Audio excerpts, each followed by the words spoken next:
పాలకులు తమ కుటుంబం కంటే ప్రజల ఆనందమే ముఖ్యమని భావించాలని రామకథ చెప్తోందని టీడీపీ అధినేత చంద్రబాబు అన్నారు. శ్రీరామనవమి సందర్భంగా ట్విట్టర్ వేదికగా ఆయన శుభాకాంక్షలు తెలిపారు. త్రేతాయుగం నాటి రామరాజ్యం గురించి ఇప్పటికీ మాట్లాడుకుంటున్నామంటే ప్రజల మనోభావాలకు అనుగుణంగా సాగిన శ్రీరాముడి పాలనే కారణమన్నారు. అలాంటి పాలనలోనే ఊరు పచ్చగా ఉంటుందని, సమాజంలో శాంతి వెల్లివిరుస్తుందని తెలిపారు. మరికొద్ది రోజుల్లో ఆంధ్రప్రదేశ్ ప్రజలకు సుభిక్షమైన సుఖశాంతులతో కూడిన రామరాజ్యం లాంటి పాలన రావాలని కోరుకుంటున్నట్లు చంద్రబాబు పేర్కొన్నారు.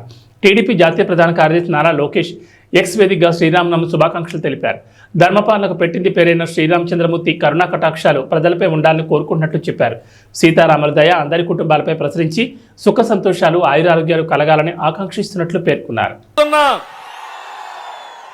దానికి ఎక్సర్సైజ్ ఏంటంటే అతను దుబ్బేశాడంటే 1 లీటరు రక్తం 1 లక్ష రూపాయలు అంటే 1 లీటర్ రక్తం ఈక్వల్ టు 1 లక్ష రూపాయలు.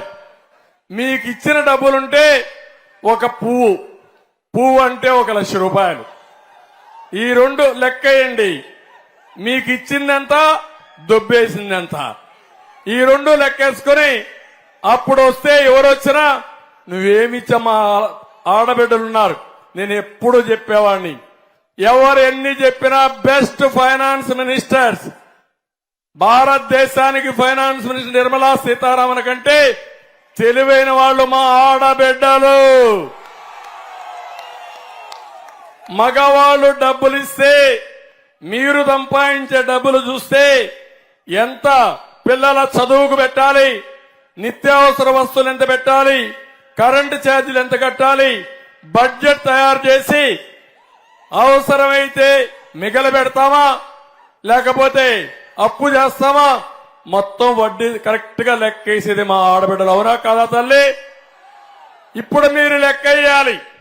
మీ ఇంట్లో మగవాళ్ళను కూర్చొని పెట్టాలి. మొత్తం మీ ఇంట్లో నేను చెప్పిన లెక్కలన్నీ వేయండి. మొట్టమొదటిది మందు.